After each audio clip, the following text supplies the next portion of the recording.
Alerte, alerte! Ce signal que vous venez d'entendre n'est autre que le son d'un détecteur de touches. Ah, ce n'est plus de la pêche, me direz-vous. Eh bien si, pourtant.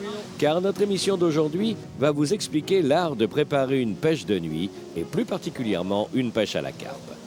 Papy, accompagné de 2 de ses élèves, va nous donner toutes ses astuces pour mener à bien cette aventure. Et c'est au bord du Rhône, dans la Drôme, que nous le retrouvons. Tout d'abord, on est passé récemment, on a vu des sauts de carpe.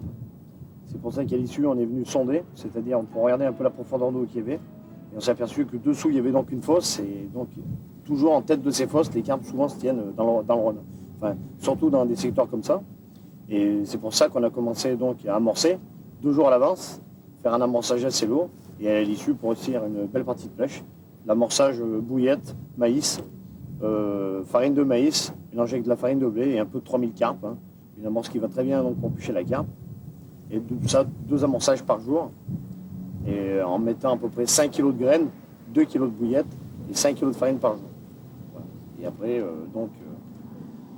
installer le repod, préparer en sachant qu'on a le droit de faire des pêches de nuit.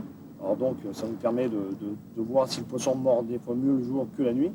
Et en mettant différentes bouillettes et différentes graines. C'est-à-dire maïs, lupin et aussi des graines de chenille. Enfin, les graines de chenille, on ne pêche pas avec, c'est surtout pour attirer les carpes, parce qu'elles en raffolent. Et puis après, tout simplement, on met des plombs de 70-80 grammes avec des cannes de 2,5 livres montées sur des moulinets Shimano en 35 centièmes, sans tresse, c'est pas nécessaire. Hein. Et sur des distances on pêche entre 20 et 30 mètres maximum, parce que le Rhône, il y a énormément de courant. Alors donc, il faut faire attention. Alors pourquoi on pêche pas loin? Parce qu'il faut faire attention, parce que donc les farines, avec le courant, descendent très très vite. Et vu que les carpes, quand elles tapent dans les boules, dans les bouillettes et tout, ça fait qu'elles partent très vite et l'amorce ne tient pas quoi. Alors donc il y a moins de courant au bord, donc on pêche pas tellement loin. Entre 15 et 35 mètres.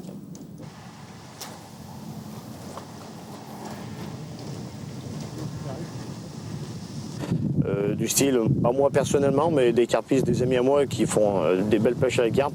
En 8 heures de pêche, 17 poissons pour 100 kg 500. Donc c'est donc un beau parcours. C'est quand même une belle pêche, quoi. À l'issue de ça, monter un petit biwi quoi, le soir, parce que quand même, c'est quand même des régions, quand même, Drôme-Ardèche, où c'est quand même assez frais. Tout simplement, quoi. 3 détecteurs.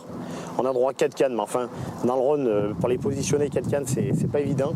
Par rodepod, parce qu'avec le courant, elles ont toujours tendance à s'en mêler, quoi. 3 cannes avec 3 détecteurs, n'importe lesquels, hein, ça fait très bien l'affaire. Hein, mais c'est vrai que pour la nuit, c'est efficace. Et même pour la journée, la vallée du Rhône, il y a beaucoup de vent. Et les moulinets, si on n'a pas de détecteur, c'est difficile d'entendre les touches. C'est pour ça qu'on met des détecteurs. Hein. C'est quand même efficace. Hein. Alors je voudrais que tu nous détailles un petit peu plus là, parce que tu m'as parlé de repos. Je suppose que c'est le produit que tu as là sur lequel les cannes sont posées, voilà. De détecteurs.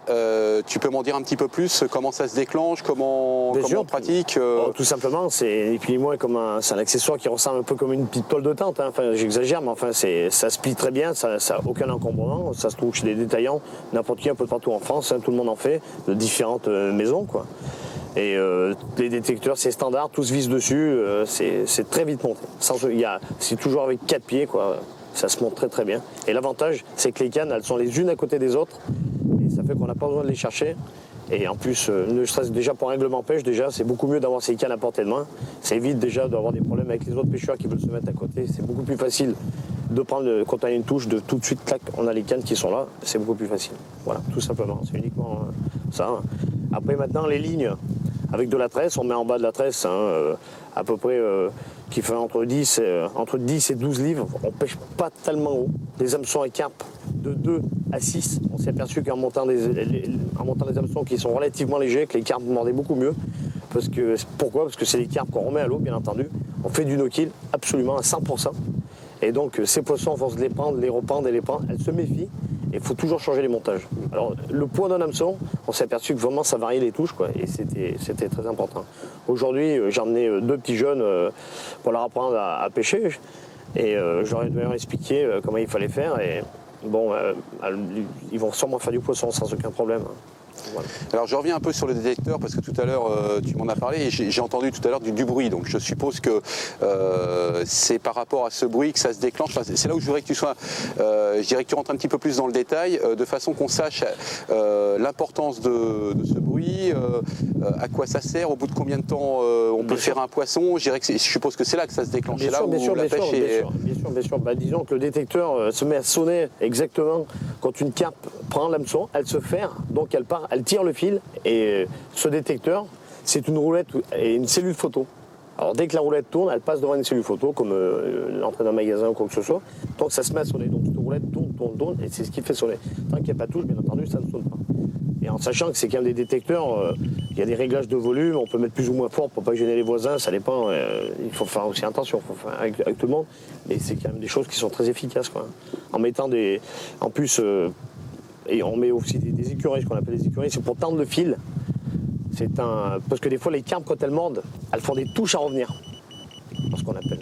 Alors, touche à revenir, le petit problème du détecteur, c'est que lui, il ne marche pas en sens inverse. Il faut que le fil soit tendu et que ça tire le fil. Si le fil n'est pas tendu, automatiquement, ça ne va pas sonner. Donc, c'est un système qui se branche derrière entre le moulinet et le détecteur. Dès que la carpe revient, hop, ça se pose. Ça tire le fil. Donc il faut être plus malin que ces poissons en fin de compte, parce que tu as des poissons à certains moments qui essayent d'être plus malins que le pêcheur. Qui essaie d'être plus malin que le pêcheur. On prend toujours justement les poissons pour des idiots ou quoi que ce soit, alors qu'on s'aperçoit que le poisson a beaucoup de mémoire et a peur de certains montages, et ne serait-ce que des produits comme les bouillettes. Pour ça que tout à l'heure je veux parler de différents produits. Parce que évidemment il y a des produits comme on met banane, tutti frutti, fraises, c'est tout donc des parfums qu'on sert à faire des bouillettes avec ce qu'on appelle des mix pour faire des bouillettes. Et bon, on est obligé de faire différents parfums justement pour les accoutumer à un parfum qu'elles ne connaissent pas. Et bon, automatiquement quand elles vont manger elles n'ont pas peur, elles le prennent relativement vite, quoi. Et dès qu'on a un produit qui est utilisé couramment, qu'on a pris du poisson, qu'on remet les poissons à l'eau sans arrêt, automatiquement on ne les prend pas, hein. Ça, après, les touches diminuent de jour en jour. De jour en jour. Et pourtant, les poissons sont toujours là. Mais ils ne s'alimentent pas comme ça, ils sont très méfiants, quoi. Ça, c'est la base. Alors, ce que je voudrais qu'on regarde un petit peu maintenant, c'est le montage. Tu m'as parlé tout à l'heure du plomb, de l'hameçon, du baling, toutes ces choses-là. Donc, ce que je voudrais, c'est qu'on le prenne dans les mains et qu'on regarde, qu'on dise à peu près la distance qu'il y a entre l'hameçon et le plomb. Le montage, je suppose qu'il a un nom bien particulier. Bien sûr. Hein, toutes ces choses-là, est-ce que tu peux l'expliquer un petit peu plus en détail? Bien sûr. Déjà, un anti-tank qui doit chez nous 70 à 110 grammes. Un anti-tank, donc, c'est un morceau de plastique qu'on installe donc sur un plomb.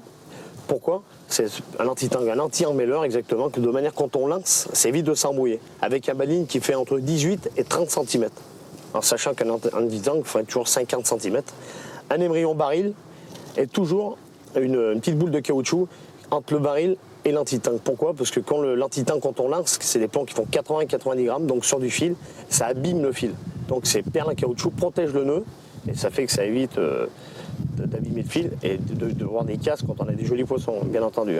Et donc un bas de ligne en tresse avec un hameçon de 4 ou de 6 ou de 2 avec un montage cheveux. Un montage cheveux, ce qu'on appelle un montage cheveux, c'est un hameçon que je vais te montrer. Je vais te montrer comment on fait, comme ça sera beaucoup plus simple, beaucoup plus parlant. Voilà. Et pour mettre donc une bouillette dessus. L'hameçon, il n'y a rien du tout sur l'hameçon. L'hameçon est totalement nature. Donc elles aspirent donc cette bouillette et l'hameçon vient derrière. Donc après, elle se croche avec l'hameçon. Ça paraît vraiment spécial, mais pourtant c'est comme ça. C'est comme ça. C'est un procédé que ça fait à peu près 5-6 ans qu'on a découvert ça, tout simplement. On s'est aperçu que, encore une fois, le poids de l'hameçon est là, quoi. La légèreté du montage fait qu'elles prennent beaucoup mieux. Donc là, à partir de là, la canne est prête, on n'a plus qu'à la lancer, oui. Attendre que le poisson morde. Donc est-ce que les temps d'attente sont longs ou pas longs sur des coups qui sont amorcés, comme tu disais tout à l'heure, par rapport aux précautions qu'il faut prendre? Bien sûr, déjà pas faire du bruit, bien entendu. Et puis bon, on a quand même de la chance dans la région d'avoir beaucoup de carpes. Ça fait qu'on n'attend pas tellement longtemps, hein. Maximum, ça peut faire entre 5 heures et 6 heures de pêche. On va dire, pour avoir des premiers poissons, ça c'est au plus difficile. En général, dans les 2 heures qui suivent, on fait automatiquement un premier poisson parce qu'il y a une grosse densité de carpes, quoi. Et en général, sur une pêche de 24 heures, ça varie entre 10 et 40 poissons. C'est quand même assez exceptionnel pour des carpistes, parce que pour savoir qu'il y a des endroits en France où les gens n'hésitent pas à passer une semaine au bord des plans d'eau en ayant 2 ou 3 touches et voire prendre que 2 poissons. Bon, peut-être des poissons encore qui font entre 15 et 25 kilos, mais disons qu'il faut peut-être choisir le moment où on prend plus de poissons et se faire plaisir et d'attendre une semaine et avoir 2 touches. Le but du jeu, c'est d'abord de prendre du poisson. Donc un poisson qui récompense les efforts du pêcheur. Voilà, exactement. Tu peux nous parler un peu des différentes carpes, des différentes espèces de carpes qu'on peut trouver dans ta rivière? Bien sûr, bien sûr. Carpe commune, carpe cuir, c'est les 2 carpes. La carpe commune, c'est la plus qui est à 70%. En plus, la carpe commune, c'est à 70% ce que je comprends, mais quelques carpes cuir, quelques carpes miroirs. Voilà, c'est un peu les 3 espèces de carpes qu'il y a vraiment là, avec bien entendu toujours des petits carassins, mais autrement, non, c'est très rare. Voilà. Alors je suppose que quand vous faites des prises, même si vous faites du no-kill, vous notez un petit peu vos prises, vos poids, vos nombres de poissons. Ouais. Ta meilleure performance? Meilleure performance, 23 kg au lac de Charville. Et en même temps, tu fais bien de souligner... En combien de poissons? 23 kg en combien de poissons? Ah non, un seul poisson. Un seul poisson? Un seul poisson, 23 kg. Et puis en plus, surtout les heures où doit le monter, suivant les saisons. Dans la nuit ou le jour, on fait toujours attention, on note les heures où le monte. Là, ça c'est catégorique. Comme ça, après, automatiquement, on se tient toujours plus ou moins prêt. Et on a remarqué que ça, souvent, dans la semaine, c'était toujours dans le même procédé. 2h, 3h du matin, 4h du matin, 16h, 14h, ça dépendait tout. Mais souvent, régulièrement, pendant une semaine, elles avaient ce comportement-là. Là, mystère encore, on n'a pas pu découvrir pourquoi, parce que peut-être le biotope qui change au fond de l'eau, des fois, on ne sait pas. On ne sait pas. Ça fait partie de la pêche, heureusement d'ailleurs. Il y a encore beaucoup de mystères. On va battre le record aujourd'hui? J'espère. J'espère. Pour l'instant, on va essayer d'être bien parti, mais on est fin prêt.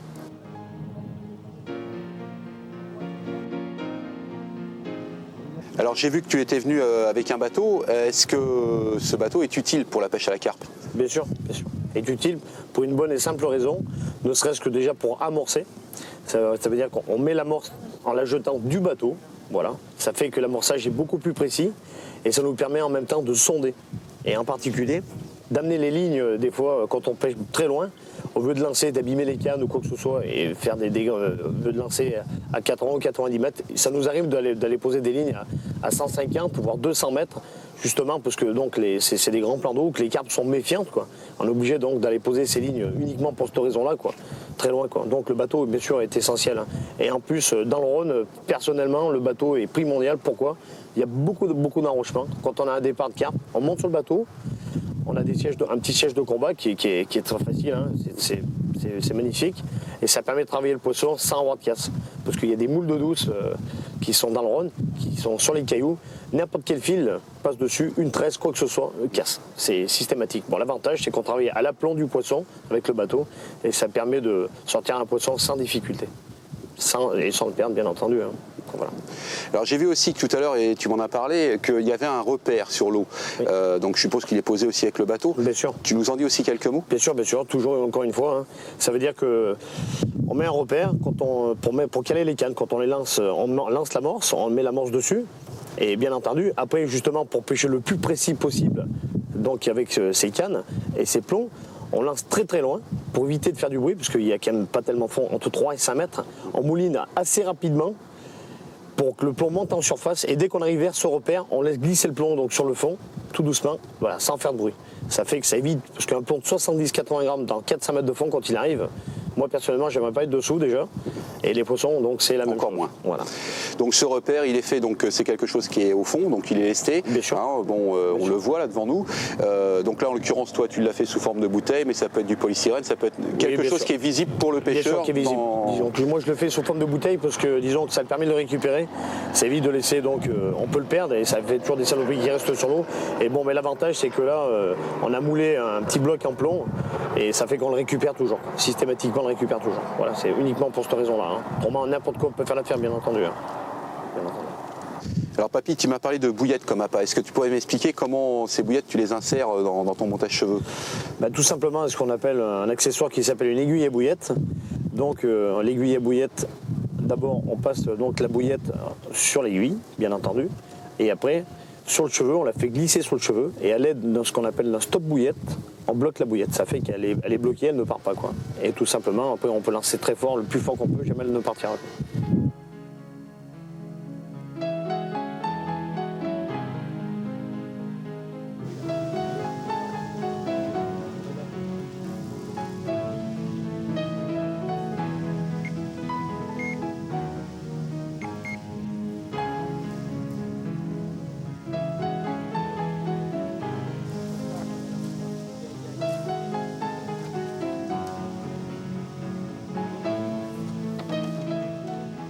Une dernière fois, avant la nuit, nos pêcheurs partent amorcer leur site. Afin de faire, qui sait, une pêche miraculeuse.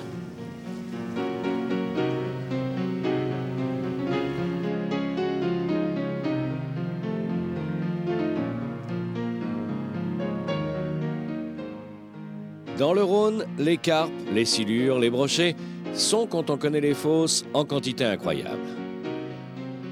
Pour terminer notre émission, nous allons vous présenter une recette de cuisine à base de brochets. Les quenelles de brochets sauce Nantua. Jean-Claude Gras, chef de cuisine, tient la recette de son père, qu'il a tenue lui-même de son père, donc depuis plusieurs générations, cette recette fait le régal des convives du restaurant du château, situé tout au bord du Rhône, à Tournon.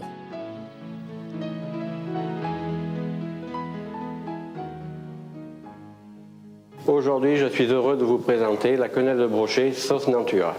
Pour commencer, il suffit de faire une panade, c'est-à-dire farine, œuf,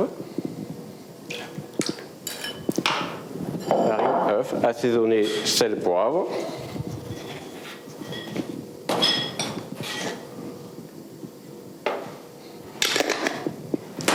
et lait.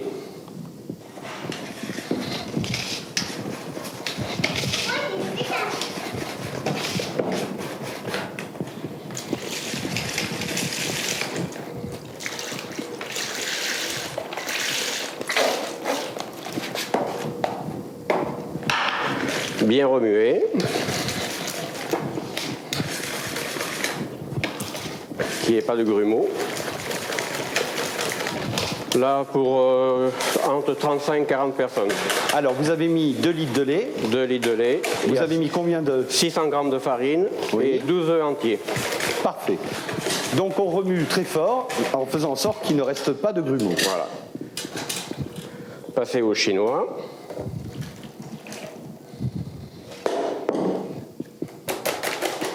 Et alors là, qu'est-ce qui va se passer après? Ce qui va se passer après, je vais la mettre sur mon fourneau. Voilà. Et tout doucement, elle va cuire pendant 4 à 5 heures. C'est un chinois très fin, il ne faut pas qu'il y ait de grumeaux, il ne faut pas que...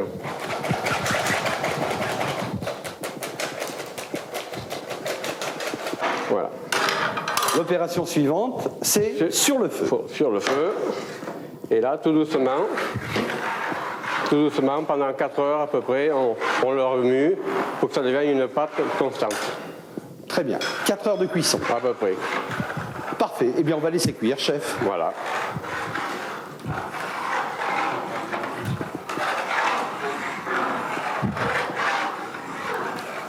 Pêcher cet après-midi. Cet après-midi, il vient d'où? Devant la maison. Dans le Rhône.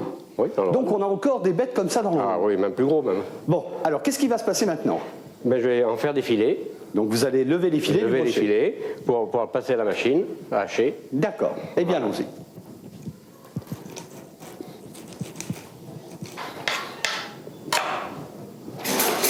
Alors, ce brochet, chef, il fait environ combien de kilos? Là, c'est un brochet qui faisait 1,8 kg à peu près.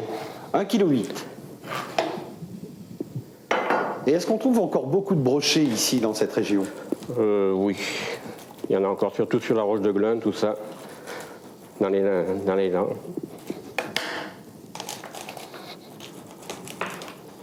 Est-ce que vous êtes pêcheur vous-même, chef? Non, pas du tout. Pas du tout? Ah non, c'est un... J'ai jamais aimé la pêche. Alors on reprend, là vous êtes en train de lever les filets de brochet. Les filets de brochet, oui. Et vous allez passer tout ceci au hachoir. C'est ça. Vous laissez la peau également? Non, je vais l'enlever. Mais je gratte un petit peu, parce qu'on arrive toujours à en laisser un petit peu sur l'arête. Oui. Voilà. Lève la peau.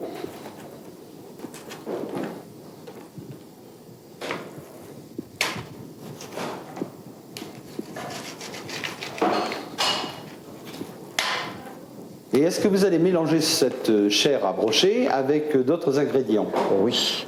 Je mélange ma chair à brocher, après avec la panade et de la graisse d'oignon de bœuf.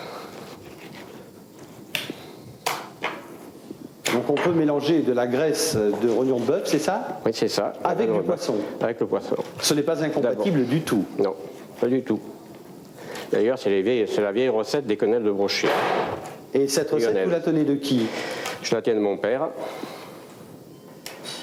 Voilà.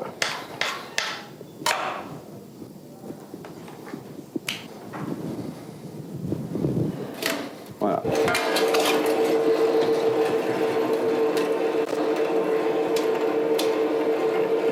Devant vous, vous avez la panade. Donc qui a cuit pendant 4 Voilà, qui a heures, cuit pendant ce que nous 4 avons heures. préparé tout à l'heure, a cuit pendant 4 heures, et voici le résultat. Ouais. Et ensuite, Une panade, comme Voilà. vous voyez. Voilà. Et là, vous avez la graisse de rognon de bœuf. graisse de rognon de bœuf. Que va-t-il se passer maintenant? Maintenant, je vais passer au hachoir la graisse et la panade pour la mélanger ensemble. Alors, je passe ma panade et ma graisse en la mélangeant.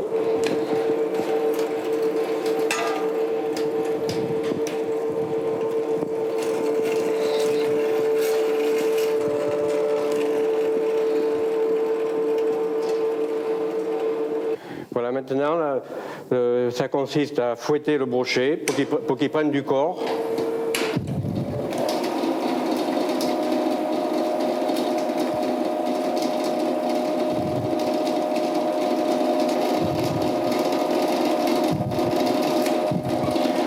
Pas oublier d'assaisonner un petit peu.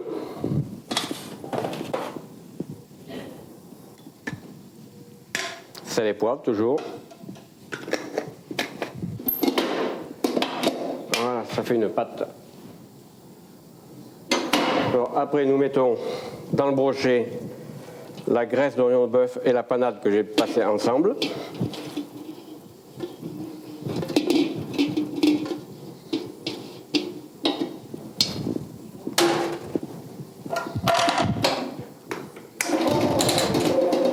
Là, il faut faire tourner un petit peu plus doucement.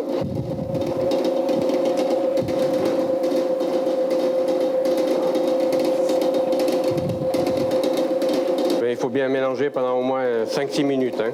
Alors je rappelle, on a mis la graisse de rognon de bœuf, Oui, la panade qui a cuit pendant 4 heures, Et le brochet, alors. et là vous vous apprêtez à mettre quoi? À mettre les blancs d'œufs pour faire gonfler la pâte.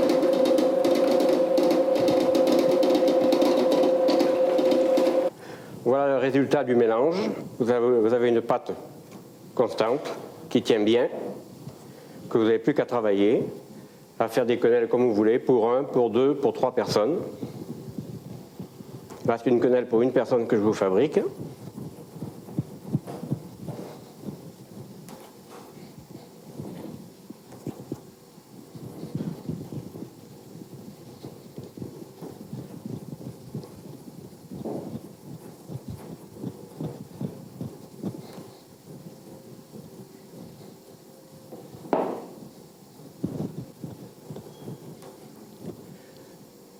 Voilà.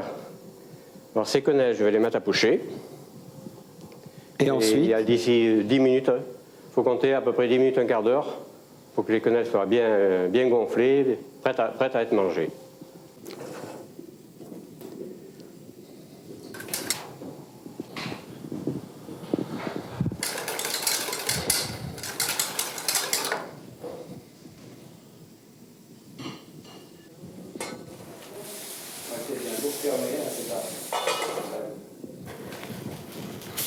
alors chef, ça fait 5 minutes que nos quenelles sont en train de pocher. Ouh, bien 10 minutes que ça poche. 10 minutes. Voilà. Alors que va-t-il se passer maintenant? Je vais vous dresser les quenelles pour les envoyer en salle.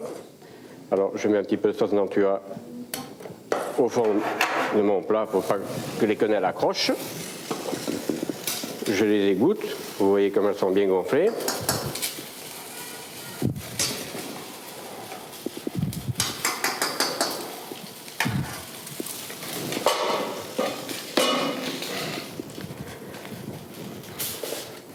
Je nappe mes quenelles.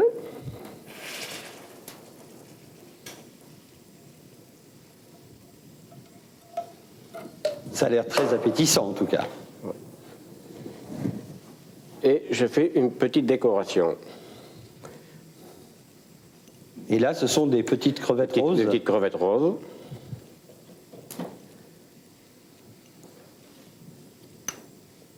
Et tout autour, quelques moules.